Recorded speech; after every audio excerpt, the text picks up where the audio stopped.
Hey everybody, Angry Sarge here, and I've got in a new product that I'm going to show side by side with the TLR-1, but first I wanted to give a shout out to AA Armament. And the reason why is because when I originally ordered these, they got lost. It was kind of my fault for not keeping up with it. I just expect the packages to come in. So 3 weeks later, I was like, hey, where's my lights at? And I went ahead and reached out to USPS because it was still sitting in Philadelphia. So I noticed something was wrong, and I went through the process, contacted them as well, and they took care of me. They made sure the whole process went through, and as soon as it got cleared up and they showed that they were missing and did their insurance piece, I got these sent to me pretty quick.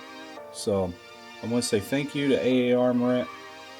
You guys are awesome. You took care of me, and you sent me a couple little treats. So thank you. The kind words, the emails that they sent me were awesome. So on that, thank you again, and let's get into this video. All right. So we got the Streamlight TLR-1 HL X. Okay. We're going to open this thing up. I'm going to show you what's in here, and then we're going to talk about it, compare it to the TLR-1 HL, as well as holster compatibility, which, you know, my good friend, your favorite libertarian, did a video on, and he did a really good job. So definitely not trying to copy him in any way, but quick shout out to him. Yeah, so let's get into it. Let's open this bad boy up. Normal Streamlight packaging.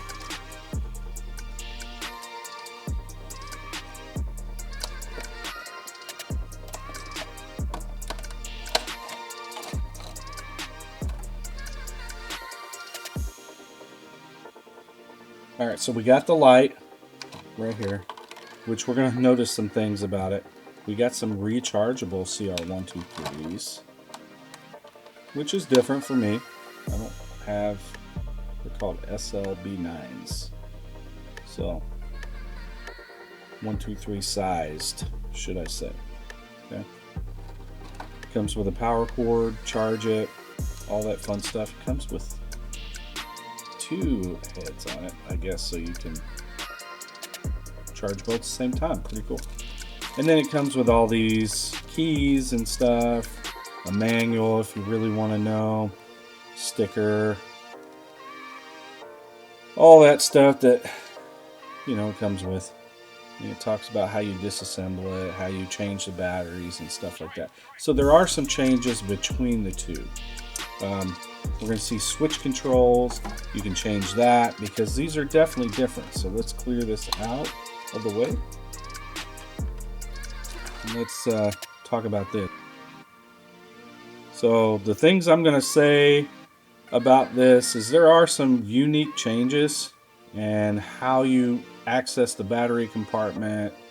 I mean, it looks like the way you change the keys are the same, potentially. Maybe. But we'll see how that goes, because this is definitely different. It's got these switches, which you can change these out, and they go down or in. So you can tap them in, turns them on.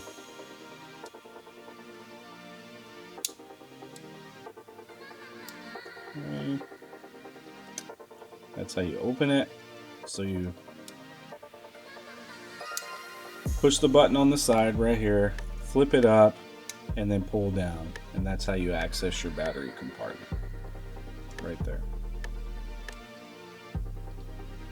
So pretty neat, a neat way of doing it. It's got this shoulder, and that's why you'll see the difference between the two. You're going to see the shoulder right here is definitely different. And they had to do that because this is on a hinge right here. So it's different, but pretty cool in the same sense. I mean, I like the way this thing works. So to me, it's different. I know everybody who's used to the HLs are going to be like freaked out and all that stuff, or maybe they're not. Maybe they're going to be like, oh, okay, I got it. But as always, you're going to have issues with holsters and stuff like that. So new products, new holster problems.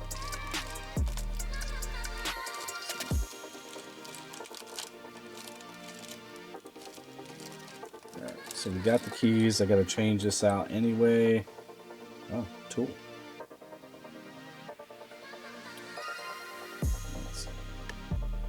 Punch of some sort. Okay.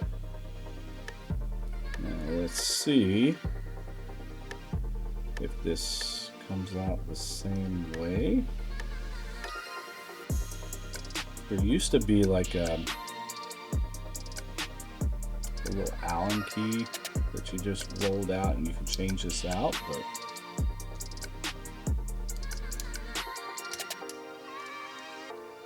I don't know.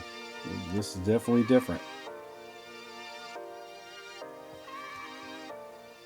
Okay, I'm going to show you real quick. I had to read the directions and come back, but let's give this a shot together. Okay, so to take off this key, change it out, there's you got the Glock, you got the 92 Glock, 1913-2, 1913-1. So to change out any of these, you're going to have to get this little ring. Let's see if I can get this focused up. So that ring, get the ring out, and then you'll unscrew this all the way, and this will come out,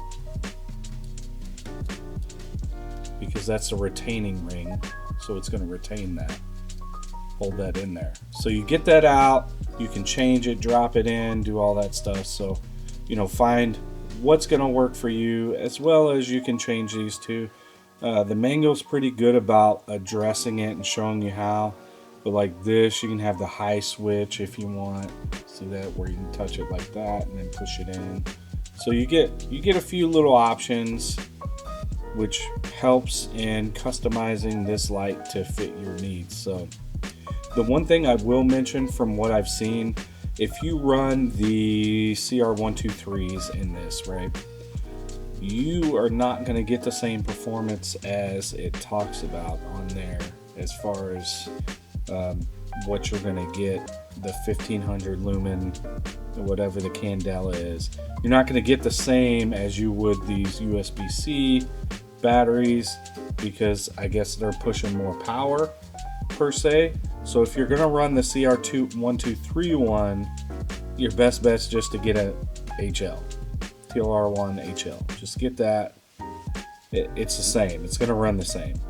However, if you want a little bit more power, and I'm speaking more toward the people that are going to run this as a duty light, which we're going to do some holster testing, and then I can kind of give you an idea of what that looks like. But if you're going to run this on duty,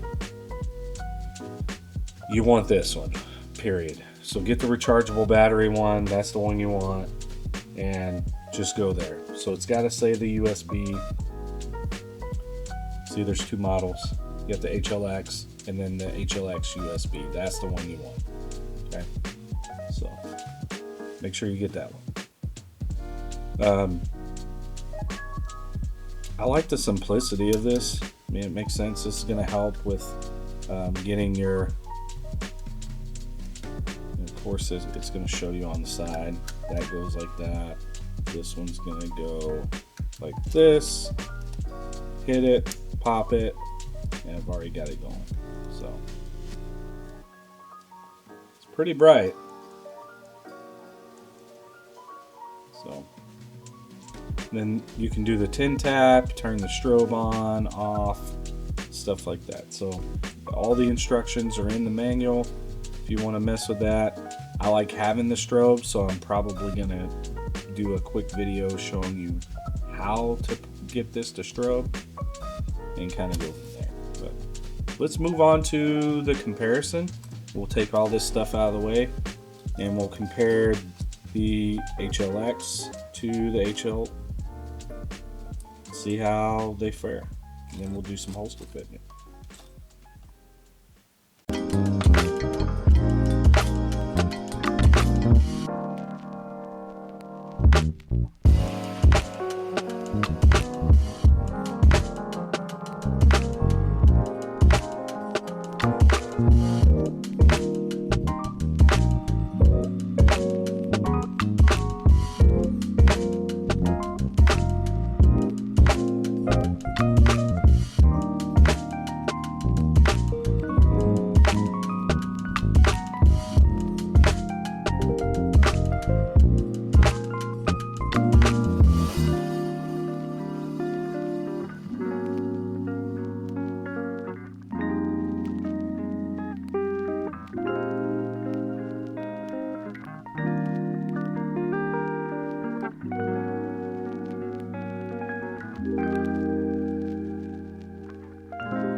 All right, we got both on the table. Let's take a look at them, see what the differences are, which it's easy to tell. One's gonna open up in the back. It's got these rocker switches.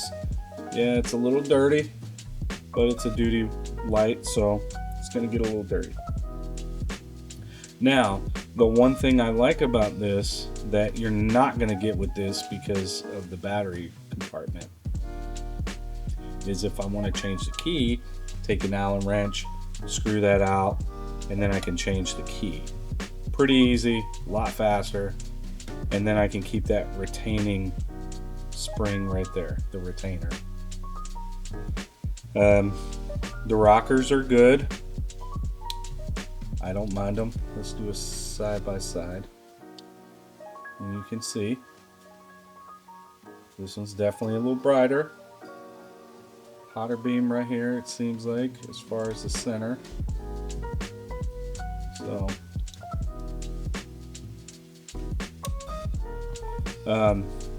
this has the same head. There's really no difference.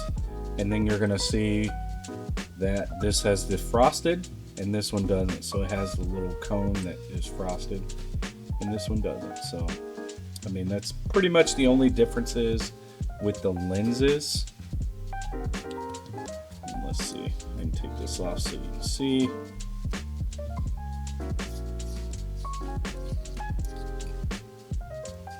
So that thing has a cone and then it's frosted in the center of that cone.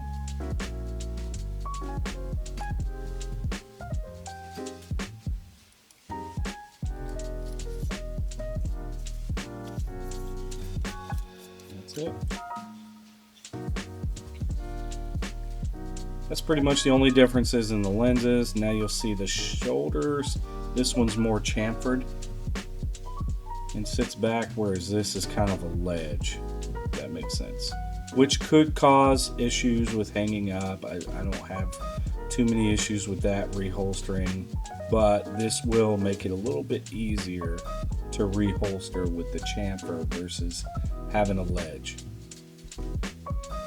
You know the switches. You know how the stuff comes. I mean, this isn't difficult. Bam, done. This, same thing, done. It's just preference, I guess. And then, of course, it's always going to come back to holster compatibility, because if you got one, you want to carry it. So that's pretty much it.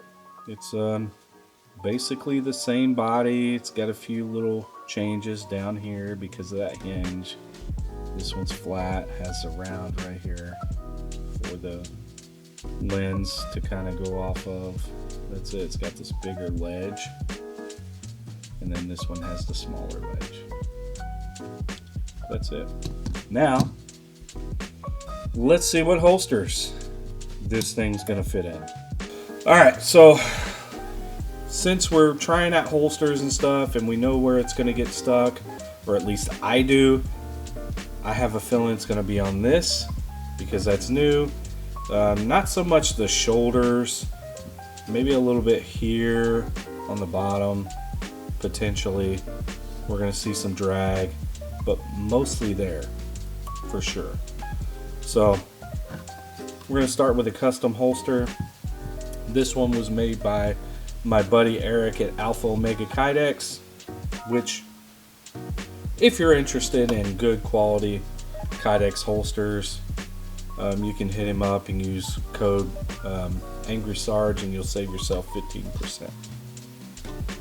Most people are really close to me, already know that, but for you picking up YouTube and a new viewer, or if you don't follow me on socials, at least hey, I know where to get a good holster at, and he does really good stuff. He uses good Kydex. The print on here is really good. It's a multicam black, and I really like it. So this one's made for a TLR-1, not for the HL X. Okay, it's a new light, so he doesn't have the molds. I'm sure if there's enough interest, he'll definitely make these holsters. But so it goes in, fits, doesn't have that positive click. Now I'm gonna let you know I've loosened up the tension some just so it can go in, because I don't want it to really damage the holster. I mean, I'm getting holster wear right there from inside where it's scraping on that.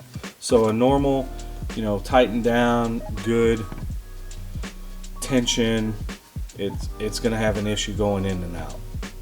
So just so you know, make sure if you're gonna buy a holster and it's not from Eric, that you're aware that the HLX is not gonna fit in the TLR-1 HL.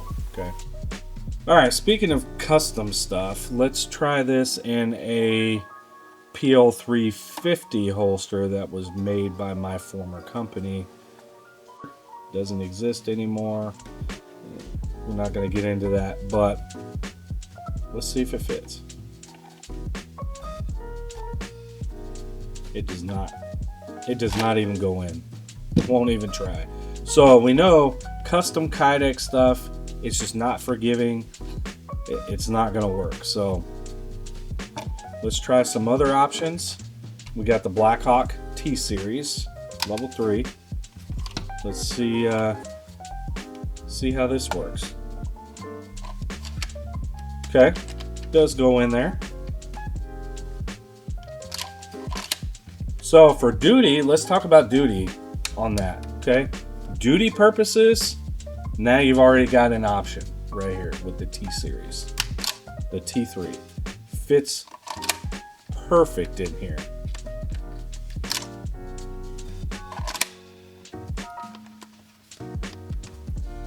So you definitely got an option with that. It's definitely more forgiving inside here. And this little, you'll be able to see it when I push that. See that going away? That's what hooks onto the light in the back and keeps it from coming out. Gives it that retention. So pretty cool. Blackhawk T-Series if you're on duty, right here. Now let's go to what I carry on duty, which is the Alien Gear Rapid Force. And I'm pretty sure, I'm gonna tell you, I'm pretty sure this is gonna work. And here's why. This fits so many lights, including the PL350, everything. So it's very forgiving. Let's see. Oh yeah. Match made in heaven. Too easy. Look at that.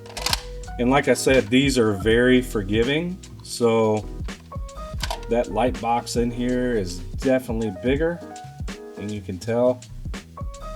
But this doesn't even lock on that. It really locks on the ejection port. So that's why it can be a little more forgiving in that sense. So now we know the Rapid Force if you're on duty, which is right now my favorite holster. I'm gonna do some holster stuff with this, and coming up, let's try the Safariland, the 7T series. And let's see, I don't know if it's a 7T or it's a 7. We'll just say the 7 series. This is 7360, 8325, made for the 17, 19, and 34 Gen 5 with a light and optic. So let's see, this can fit Surefire and TLR-1. So, okay, it works. But yeah, it works 100%. So the Safariland's gonna do it. So now you see that your duty stuff is definitely gonna be the one. That's what I'm saying. You got a lot of options per duty holster, but these have to be a little bit more forgiving so they can accommodate the Surefire. This right here is the only one that really accommodates a multitude of lights, which is the alien gear. So now we know duty holsters were a go. Not so much on the custom Kydex. You're gonna have to wait or find a company that will make one for you, per se. So yeah, that's pretty cool. That definitely makes me happy. So now I can carry the light on duty, which was the intended purpose. I don't plan on carrying it off duty. I'm quite happy with the TLR-1 HL. This is a great light. It's done well for me, and it will continue to do things for me. So until it dies, and then I'll get a new one. But I've got quite a few. It may turn into my training light, but yeah, look at that. We know duty wise, perfect. All right, let's clear this off and I'll give you my final thoughts. All right, so I'll give you my final thoughts, at least on this quick unboxing, holster compatibility and stuff like that. I'll be honest with you, I'm gonna enjoy this. It's gonna make sense for me on the duty side, but I don't think everybody is gonna get the use out of it like I am. Military, law enforcement, security, anybody that straps a gun to themselves daily, sure, great. I think it'll work out for you, but money wise and where you should be, this is a winner. I love my HL. I've had them for years. I've had Streamlight weapon lights since I started carrying it, which was back in 2009. So I can't complain. I've got Surefire. I do have an X300, but the price alone just turns me away when I can get, you know, a good price for this. I'm going to get the performance out of it that I need. It's going to be able to do the job that I need it to do, especially when I'm clearing apartments or houses or anything like that, which happens at least several times a week in my job. So sometimes more than 2 or 3 times a day. So it just depends on what I got going on and all that stuff as far as the job goes. So do I think it's a good product? I think it's a very good product. I think it's innovative. I think it's smart, but I there's a couple things that just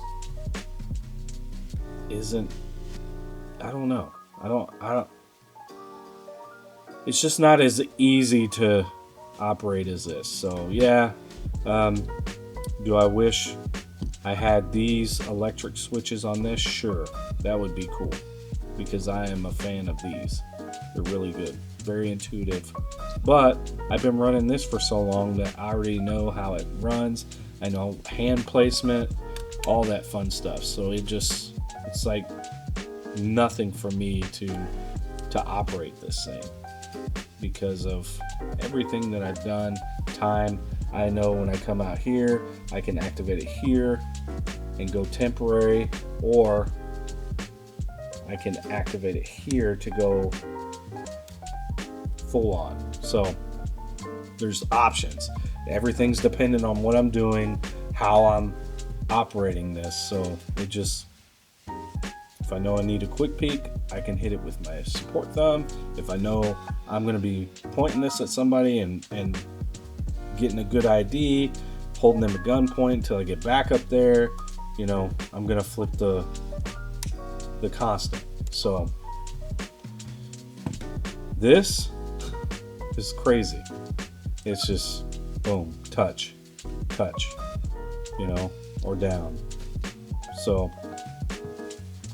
yeah, on that, you know, you make your own decision based on what your needs are. My needs are more duty. These will always hold a huge place in my heart. I got multiples of them, different colors. I've got the TLR-2 VIR. I love that pistol light, especially under nods. It's a great little light. So yeah, on that, thank you for sticking around with me, and we'll see you on the next one.